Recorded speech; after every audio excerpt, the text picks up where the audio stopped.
Perched on a steep mountain slope facing out to sea, Cill Rialaig is beautifully located.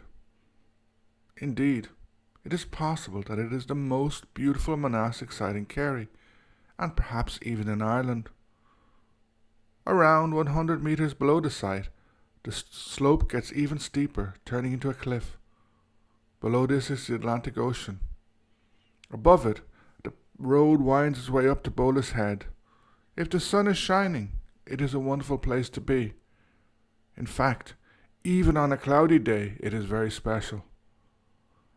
The view over the sea is magnificent, looking towards Ballinaskellig, Kenmare Bay, the Beara Peninsula and Dursey Island. Indeed, you can also see Bull Rock, supposed site of the Gaelic home of the dead, Chalk Dun. An interesting combination of different religious beliefs. Definitely, Cill Rialaig is one of the most special archaeological sites in Kerry.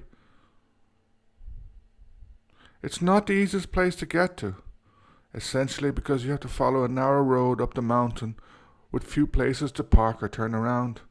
Indeed, it's better to park where you can and walk the rest, even if you have to walk a couple of kilometres. Another important tip, there's no gate into the site. You have to climb over the fence. In addition, while the site may not look much from the road, believe me, it is really worth visiting.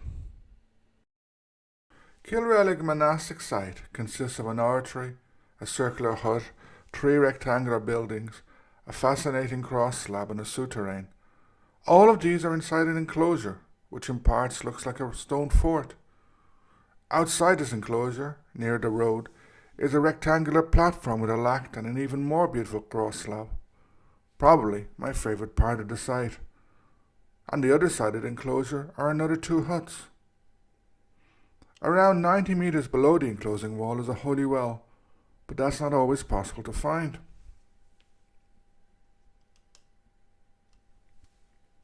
Let us now look at the various parts of the site in detail, starting with the circular enclosure or cashel.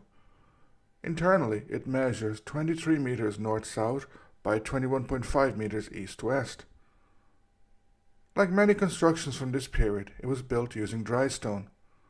In other words, no mortar was used to hold the stones together. It's best seen from below, where it is tallest and most impressive, reaching a height of 2.9 metres. In other parts, it's considerably shorter, such as only 1.3 metres high. On average, it's 2.5 metres thick. At the part of the enclosure nearest the road, the enclosing wall is almost gone. This part may have collapsed over time, or the stones may have been used in other constructions. Most people nowadays enter the site this way. It is easier as there is no wall and it is nearest a modern road. However, the main entrance seems to have been below this on the southwest of the enclosure. Here, there are the remnants of an entrance passage, though this is somewhat battered. Some fallen stones on the ground may have once stood upright and marked the entrance passage. A little below this entrance are the traces of a terrace and some steps.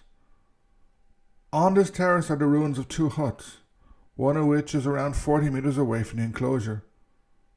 Both huts are in bad condition, though in the nearer one 2 slabs stick out of the ground, perhaps marking what was the entrance to the hut. It's interesting to wonder whether these were built at the same time as the enclosure itself, or if they were later additions. The latter might be more accurate. Excavations in nearby monastic sites have shown how these sites have evolved over time. Initially consisting of wooden buildings, these were replaced with stone ones, and new buildings added. It is thus not too far-fetched to argue that the same could have happened here. After the foundation of a site with wooden buildings, these were replaced with stone, the enclosing wall was built, and later still, huts were built outside the wall. Hopefully, in the not too distant future, this site will be excavated. Moreover, we also can hope that this will result in interesting findings, increasing our knowledge of the development of Cill Rialaig, and even allowing us to have an idea when it was built, when it was abandoned, and any possible uses afterwards. On the other side of the enclosure there's another entrance. From this, some steps in a path lead to another stone platform, to which I'll return to later.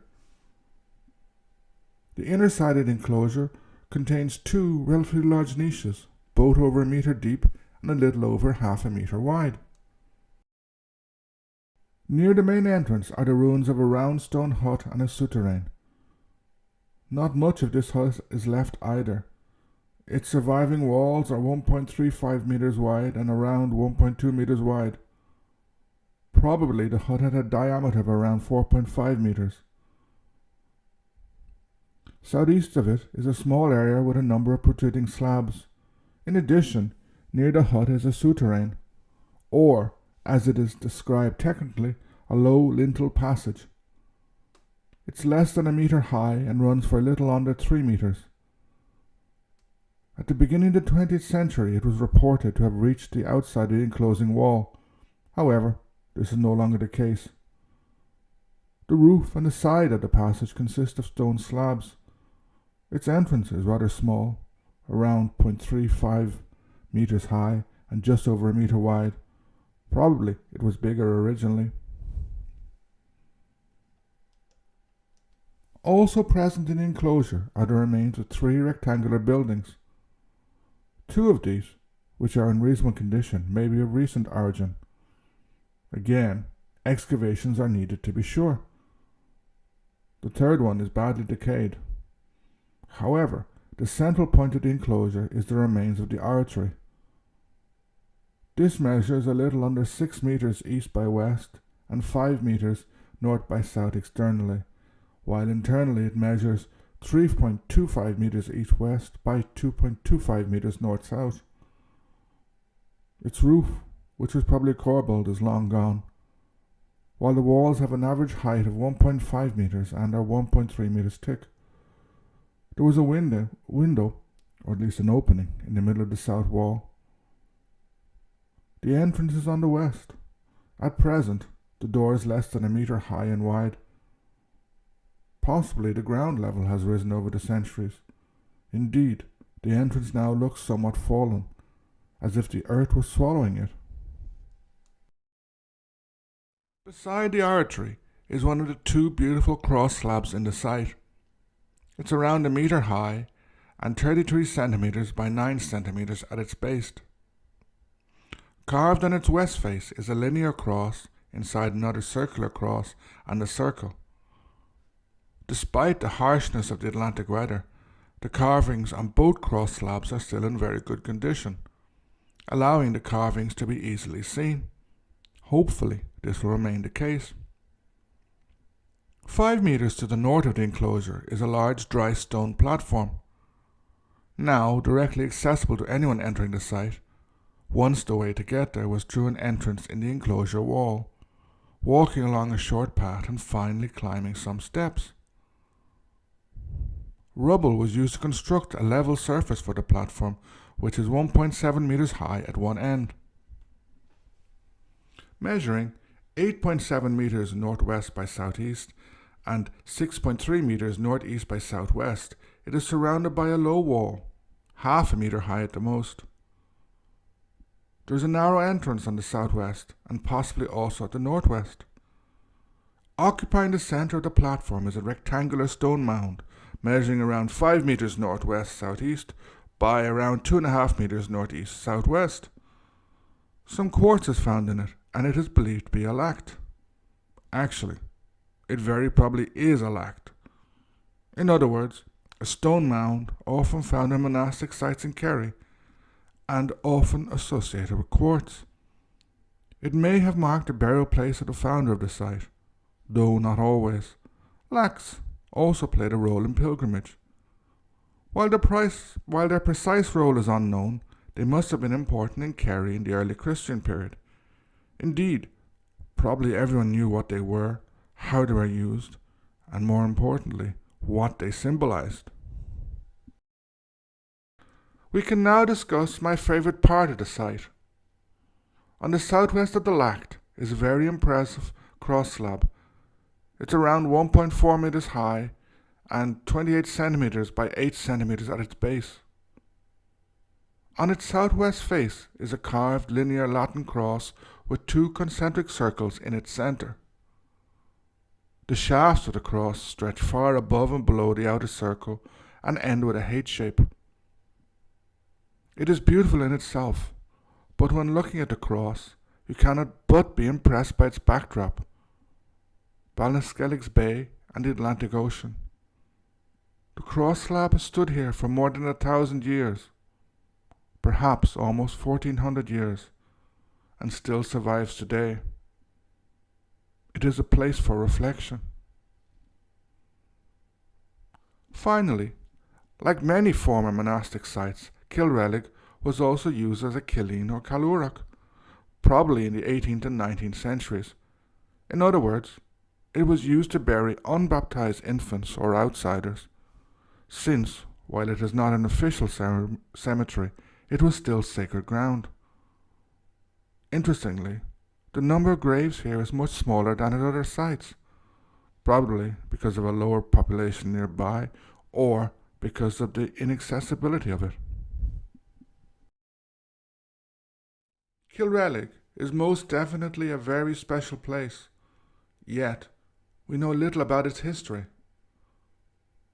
It was probably from the early Christian period and built at the same time as the many other sites in this region, more or less the 8th century. Of course, there's always a possibility it was built earlier. It is hard to know. Nor do we know much about its development. Why it was abandoned, when it was abandoned, and if it was reoccupied later. We can speculate a bit. As I said, it was probably built in the 8th century, though there could have been an earlier settlement here. Probably only a small number of monks lived here at any time, but its population could have slowly expanded. Moreover, while there was an impulse in monasticism to escape the world and concentrate on prayer, contemplation, and God, the large number of monastic sites in this area points to a very important fact. They were not isolated sites. Rather, they existed in networks and were part of a complex society which included non-religious elements. Other people would have lived relatively near, whether peasants, various types of farmers, or nobles. Ultimately, Cill Rialaig would be abandoned, possibly in the 10th century. It is really impossible to know without excavation. Many similar monastic sites declined or were abandoned in this period. However, new types were emerging. Gaelic society, like all human society, was constantly changing. Cill Rialaig is a place that really has to be visited to understand its specialness. It's hard to describe this in words. Even videos or pictures fail to do it justice. While there are many amazing archaeological sites in South Kerry, many from this period, there is something different about Cill Rialaig. Part may be that it is far away and almost never visited, but so are many other sites. Its location also helps, perched high up on a steep mountain slope overlooking the ocean. As I mentioned earlier, the view is breathtaking. Skellig's Bay, Beara, even Chocdoon, the Gaelic House of the Dead, can be seen from it. This is probably a coincidence, but it is interesting nonetheless. It's a place to visit slowly, quietly, and in small groups. However, no matter how many times I've been there, it's a place I find hard to leave. I have to drag myself away. This is definitely the mark for a special place. One that really needs to be visited, but visited in a different way.